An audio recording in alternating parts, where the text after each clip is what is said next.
If you have any questions, please just interrupt me. You can raise a hand. There will be some time afterwards also, I hope, for questions. But first you should try to understand the problem. So data. What is data? What kind of data do we have that we need to store? I like to divide data into 4 different types of data. First we have the binary files, the actual music data. Those are big binary files, and that problem of storing that is kind of solved. We use Nginx for web servers, or that can distribute the load, and you can use CDNs or whatnot. Then we also have static structured data, which are typically stuff that doesn't change so often, data that's updated once a day or something like that. That's also a much easier problem to solve, because you can just distribute read-only the indexes once a day or something. And then we have short-lived data, typically stuff that's stored in in-memory databases and things like that. Data that's you don't even need to back it up, because 5 minutes after you stored it, it's not relevant anymore. So restoring a backup doesn't make sense. Typically caches and other things that's really real-time stuff. So all these 3 are different problems, and they are in some ways easier problems than what I will be talking about today, which is the more generic read-write persistent structured data, which is the classical database application that you would use. So for instance, the example of stuff that we have that Spotify where we require this kind of data is, of course, storing user accounts. Playlists is a very big data source. We have notifications. You have social networks these days. You can follow people. We have radio stations that changes over time. So there are all kinds of things. And so what do you typically use when you store data for this stuff like this? The traditional way has been relational databases. SQL, and we're actually using SQL at Spotify as well. We use Postgres. Relational databases are great until you want to scale out. Then they become a problem. And there have been many attempts. You can do many different things to scale out in a SQL database. For instance, you can have a master database, and then you can have read slaves, and that's great in some ways because you increase the read capacity. Of course, it's a problem if the master goes down, then everything is down. So the master becomes a single point of failure. Also, you have a problem with replication delays. So it means that the data consistency is slightly problematic. If you do a write and then a read immediately after a write, you might actually reading the old value, not the value that you actually wrote. Sharding is another traditional way. You split up your database into multiple ones. That's the typical way of doing things, but it's become more complex. The application becomes more complex, that you have to deal with different shards. You get many single points of failure all of a sudden, because each shard has a master. And yeah, there's all kind of problems. And you can do both master slave and sharding, and then you got all the problems and all the pros, essentially. I mean, with that said, there are still many valid cases for relational databases. We use it in particular for payment stuff, where you really, this transactional capacity and atomicity and things like that are really valuable and good requirements. But for many stuff, it's not really necessary that you have all these great features that the relational databases offer. So a couple of years ago, or actually 5-10 years ago, the whole industry started looking at alternatives to relational databases. So that's where we came key value stores, or NoSQL databases, as is a popular term as well, that was started to become a kind of a buzzword in like 5 years ago or something like that. So what is a key value store? Well, it's in some sense a very simple database. You have just a key. You have kind of multiple tables, but each table you have a key, and the key is just a value. We skip all these joins, or we don't allow joins, essentially. So everyone who has used the relational database and thought, okay, so is it even useful? Actually, it kind of is. So typically in a key value store, you would have, if you store a playlist, for instance, then the actual playlist, some unique identifier would be the ID, and then the entire contents of the playlist would be just the value, which is just treated as a JSON blob or binary blob or something like that. And that's actually good enough in quite a lot of cases. And the benefits is that this is a much easier problem to solve, and so it's much easier to scale out things like this, rather than a relational database when you have to deal with transactions, which is much harder. We have a question.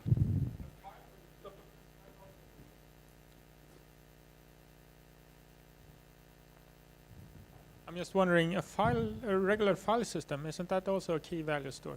Yes, you could argue, yes. The problem, so a file system, they're actually a good question, because I will come back. I will come back to that later. But yes, it is. The problem with file system is that if you have very many keys, like billions of keys, the file systems, most file systems today don't scale, doesn't handle that so well. You have a billion files on a file system, you will have problems. You can do stuff with a lot of directories and nested directories, and yeah, we have tried that. Not a good idea. Let me just say it like that. So there are many options, many key value stores out there today that people use. So I will talk about Cassandra. HBase is a very good alternative as well. MongoDB, wouldn't go for that one. Redis and Ryak are other popular ones that people are using. There are more. All these are open source. There are more commercial alternatives as well, but we haven't looked at those so much. Why are there so many of these ones? As I said, this is an easy problem, but it's still not an easy problem. It's still actually, there are many problems that you need to solve. So one of the reasons you want to use this, you need to be able to scale out, that is, store the data in a lot of machines. And you will be able to handle hardware failures in particular, like machines going down, because if you have thousands of servers, machines are bound to go up and down all the time. And you don't want the system to be down just because the machine is down. You want it to gracefully fail over in some way. Even harder than hardware failures is machines become slow, because it usually, if a machine becomes unavailable, that's usually an easier problem than if it just becomes slow, because that's usually how it works in distributed systems. Kind of network partitioning, if your data is stored across the world on different data centers, if the network goes down between the data centers, you can end up with problems. And data consistency always a problem in distributed systems. CAP theorem, is that something familiar? So the CAP system means, the CAP theorem is a theorem that means that you can't really, in a distributed system, you can't have consistency, availability, and partition tolerance at the same time.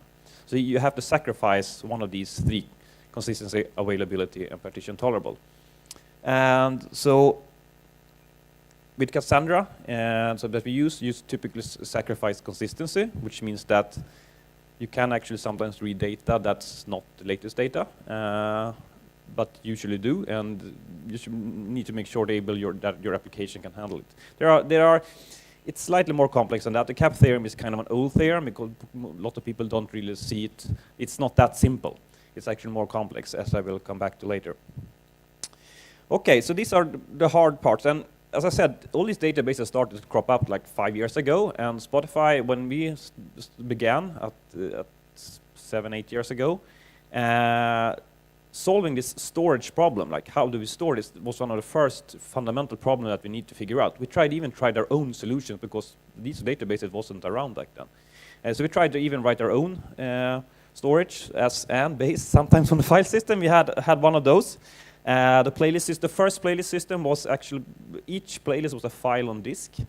And if you have 1 billion files on disk, even if you distribute it across 20, 30, 40 machines, as we had back then for 5, it becomes a big problem. Just backing up, do a backup of a file system with millions and millions of files takes forever, because it's very, very inefficient. And there are other drawbacks with it as well. It was a failure. But in 2007, Amazon released something called DynamoDB, and they wrote a paper about it as well. It's called the Dynamo paper, which actually become, I wouldn't say famous, but in this area, it's referred to a lot.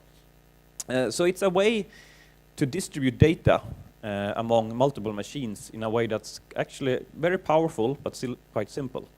And in a distributed system, you really want things to be simple, because otherwise, when you scale it out, even simple stuff becomes complicated. So if it's complicated in the beginning, it becomes crazy complicated. You can't really understand everything that goes on. So the Dynamo paper was in 2007. So the playlist system that we built based on files was actually inspired by this paper as well, but we just screwed up the implementation for many reasons. But luckily there was some other. So Dynamo is closed source. I think it's just in Amazon's cloud, and back then we didn't. It wasn't. We tried out Amazon, but we didn't think it good enough. So we're actually running our own data centers. So we were looking, but then we found, so we were actually starting, okay, can we build our own real database based on this paper? But then when we was considering that, we actually found that there was already a database that was doing that. And that was Cassandra, which in 2010 was at version 0.6, which was the first one we tried out. So what is Cassandra? It's an open source database, and it's an Apache project. It's actually more than just a key value store. Most traditional NoSQL database is just you have a key and then you have a value, or document store is something called, or document storage, I think is also a common term. But in Cassandra, you actually have more than just a key value store. I'd like to say that it's a key value store. So you have 2 dimensions of keys. It has built-in sharding. You don't really talk about sharding in the Cassandra world, but it's built-in sharding. It has built-in a synchronous masterless replication, which means there is no single point of failure. There is no special machine. It's just a bunch of machines that share the load of storing the data. And it has turned out that it's extremely robust. We've used it for 4 years, and now we use it as our primary database, and we haven't lost a single byte of data ever. We've had issues, like stuff being unavailable, because Cassandra was a bit immature in the first years, but now it's much better. And over the years, there are many other prominent users. I was at a conference in San Francisco just a couple of weeks ago, and then it was revealed that Apple is a really, really big player of Cassandra. We like to think that we have a fairly decent amount of servers, but Apple has magnitudes of more machines running Cassandra. So Apple is by far the biggest Cassandra user, and that's a very promising for the whole Cassandra community that they have such, and they actually contribute to the database upstream. Since it's an open source project, they actually contribute to the open source, which is perhaps something you're not associating Apple with, but they do. So yeah, more on extremely robust. We had clusters where we actually replaced all the machines in a cluster multiple times without a single second of downtime. So that's how robust it is. So you can argue, is it still the same cluster if you replace all the machines? Is it still the same cluster as before or not? That's a philosophical question. So we run 500 nodes of Cassandra today, split over 50 different clusters. And it's at version 2.1 now, but 2.2. We're also using Postgres at Spotify. We're not only using Cassandra. I would just like to point it out. Cassandra isn't the solution to everything, but Cassandra is really, I would say, the solution if you want to scale out in a nice way. So I will talk a bit about the architecture of Cassandra. It's, as I said, the Dynamo part is the interesting part, and the one I will focus this presentation on. And then there's also the big table part. So you perhaps heard of Google's big table, which is how data is stored within a node, and which is also what allows this more complex data structure, which is why this is more than just a key value store. I won't talk about this at all today, unfortunately, because I don't have time. So I will focus on the Dynamo part. So this is the kind of the core of Cassandra. And then they added, later on, they added more stuff on top of this. So they actually added this a CQL layer, which stands for Cassandra Query Language, which looks like SQL, but it's just it doesn't really do everything SQL does. They also added something called lightweight transactions, which is Paxos implementation to ensure that you actually get consistency if you actually want that. It comes, of course, with performance penalties, but sometimes you really want synchronization of data. So let's talk about the Dynamo part, which is how do you distribute data in a big cluster of nodes so that things work in a robust way. So let's go into the details. And let's see if this one works. Yeah. Okay, so we have a cluster of 7 Cassandra nodes, A, B, C, D, and F. Each node is assigned a token, which is not visible here. I wonder that one went away, unfortunately. So there's supposed to be a number here, an integer for each one, increasing. So let's A can have integer 0, and B have integer 1,000, 2,000, 3,000. Actually, it's assigned a bit. It's assigned evenly. So each node stores the same amount of data. And so what you do then, now I want to store the key k with some value. So what I do is I take the hash of k, and then it becomes a number that's somewhere in this string, because the nodes are ordered by the token. So if this is 0 and this is 1,000, and if you hash k and you end up with 500 something, it points here, and then the succeeding node, which is B, will be where that data will be stored.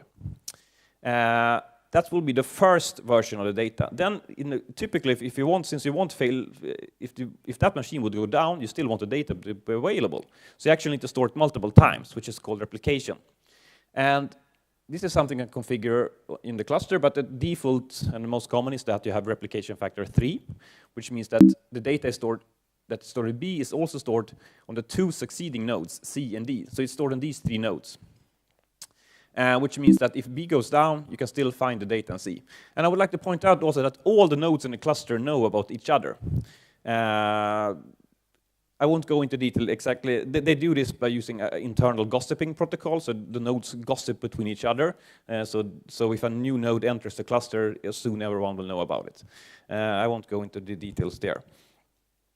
Okay, so let's look at how a write request works.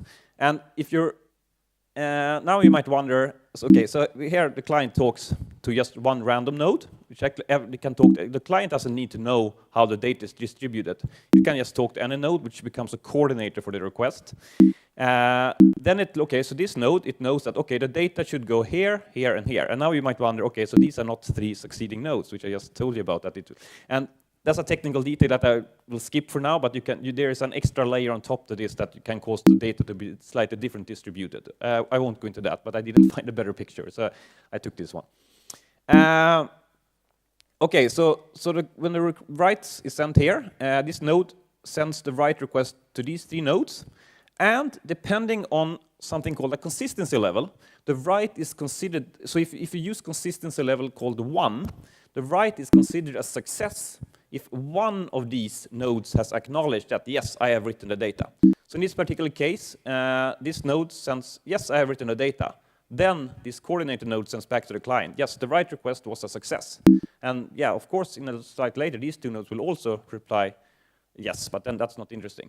But then you can also use a consistency level called all, which means that you have to really strong. The write will only be considered a success if all these 3 nodes are considered a write success. So the consistency level is something you can adjust depending on so you can balance between availability and consistency. And I'll talk more about this later because this is really important, what makes Cassandra so powerful. Let's look at the read request first. It's the same thing. The client talks to one node, becomes the coordinator. I want to read a particular key. It sends the read request to some nodes, depending on consistency level. In this picture, we have consistency level of 2, which means it sends the request to 2 nodes. Actually, no, in this picture, actually, I think it's read consistency level 1. So it sends, but it can send the request to 2 nodes anyway. And when the first node responds, it will take that return value. You can also have a consistency level of 2, which means you get 2 replies back, and then you compare them and see which one is the latest, because all the writes that you made to Cassandra are also time-stamped. And it's always, if you read from different nodes and you get different values back, you always pick the latest one, which, okay, then you can start thinking, is that what you actually want to do? Actually, turns out it works quite a lot. And this is because of what I talked about, consistency levels. So you can use different consistency levels. So 1 and all, I already mentioned, which means that for a read request, you only need to read from one node, if you use 1, or write to one node. Or you can use all, which means that you actually require get data from all the nodes. But then the problem with 1 is obviously that you might read old data. It's very fast, but you might read old data. With all, you're guaranteed to read the latest data, but if any of these 3 nodes are down, the request will fail. So both of these have problems. Then we have the middle ground, quorum, which means majority. And if you have replication factor 3, majority is 2, which means that, okay, for a write to succeed, I will need to write to, the write needs to succeed to at least 2 of the nodes. And same for read. We'll have the read succeeding from at least 2 nodes, and by the pigeonhole principle, 2 plus 2 is more than 3, which guarantees that when you do a read, you will always read the latest data. Because you can't, if you have written to 2 of the nodes, and you read from 2 of the nodes, you will actually always read from one of the nodes that the write succeeded to. And since everything is timestamped, if you just pick the latest value, you will always get the latest data. And it's also fault tolerant. You tolerate machines being down. So that's actually a quite nice thing, which makes this very powerful. And I've summarized these in some kind of table, which is summarize what I said. So read one, write all is good sometimes. Read all, write one. You get also latest data, but it's not fault tolerant on reads or writes. But then you have the quorum, which is what you typically want. All right, does that mean that quorum defeats the CAP theorem? So the CAP theorem is, with the CAP theorem I said that you can't have both consistency, availability, and partition tolerance. Well, it doesn't really defeat partition tolerance. This works if a single hosts go down. But it doesn't really work if the network is split between two parts that can't communicate with each other. Luckily, this is not usually the case within a data center, at least. If you have all the machines in the same data center, you usually don't get network splits within a data center. You can get network splits between data centers. I will come back to that.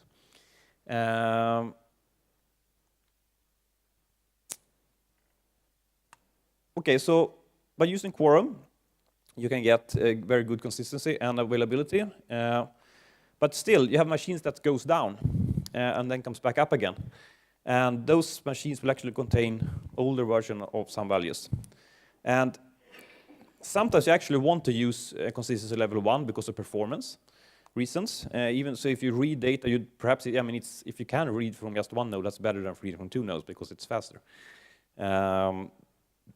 So there are some built-in mechanism in Cassandra about that fixes the consistency. And one is called hinted handoffs, which really means that, okay, if a node goes down and I can't write to that node, the write requests are just queued up at the coordinator. And when the node comes back up again, the writes are flushed.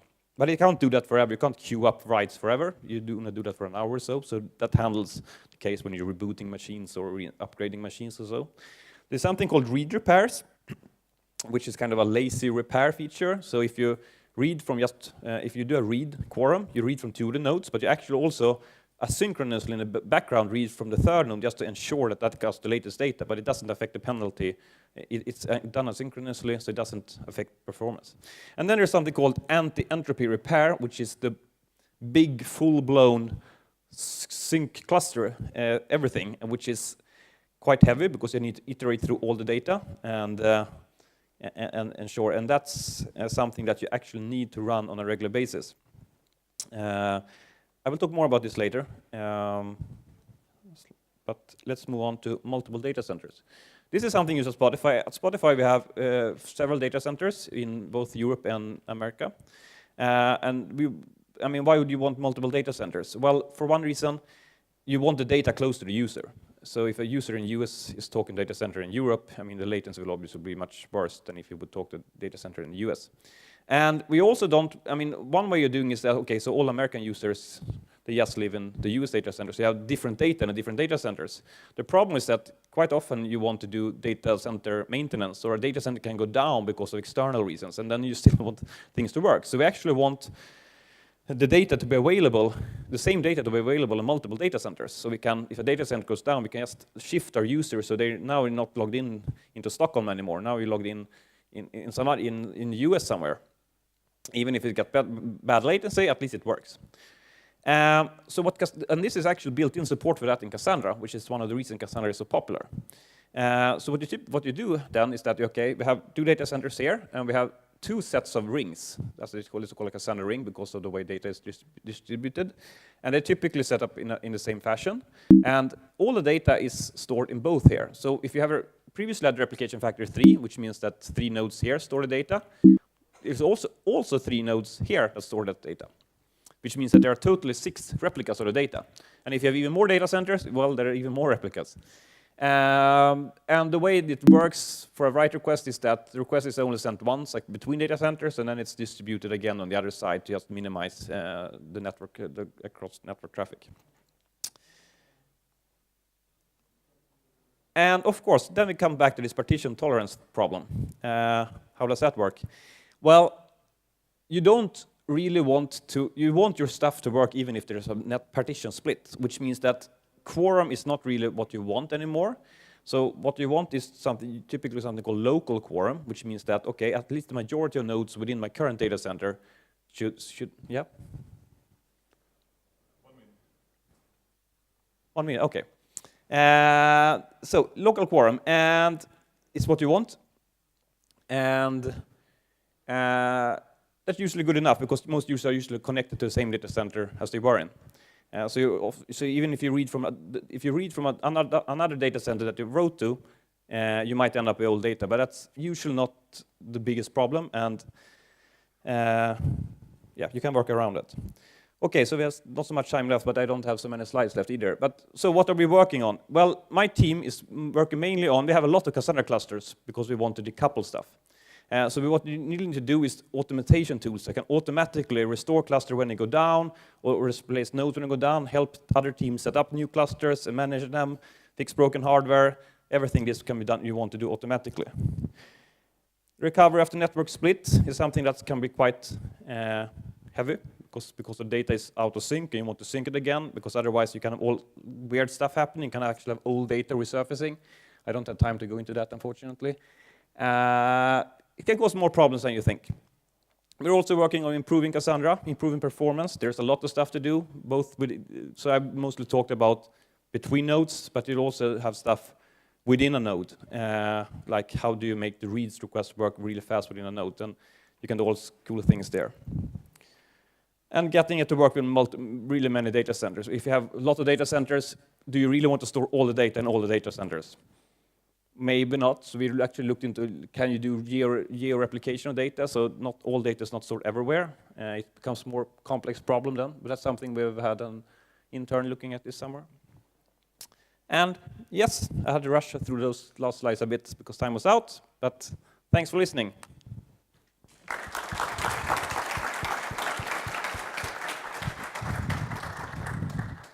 Okay, thanks a lot, Jimmy. Any questions?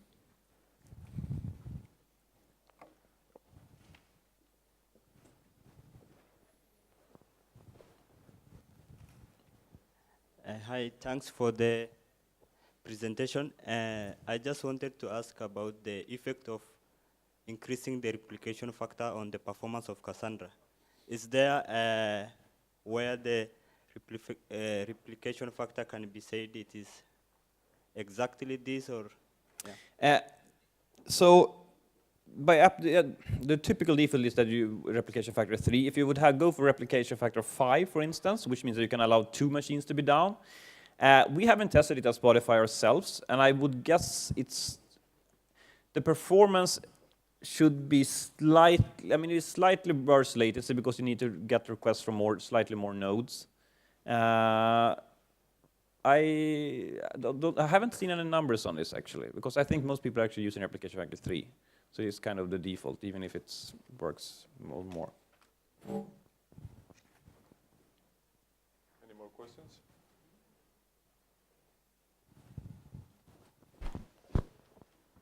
Just a short one. What's the typical size of these rings? So we have a lot of clusters, 50 plus clusters. We have a lot of clusters that's just 3 nodes, because if you replication factor 3, you need at least 3 nodes. We have the biggest ones that we have are 30 nodes, which isn't that much. But that's because we split up our data into very many different clusters depending on the application. Because for decoupling reasons, we don't want to store different kinds of data in the same cluster. Because then they can sort of become resource dependent on each other, which we don't want. But we have Apple, for instance, have clustered with more than 1,000 nodes. So you can have that. Okay, we have to stop here. So thanks again, Jimmy. Yeah, if you have any more questions, I will be hanging out there for a short time at least.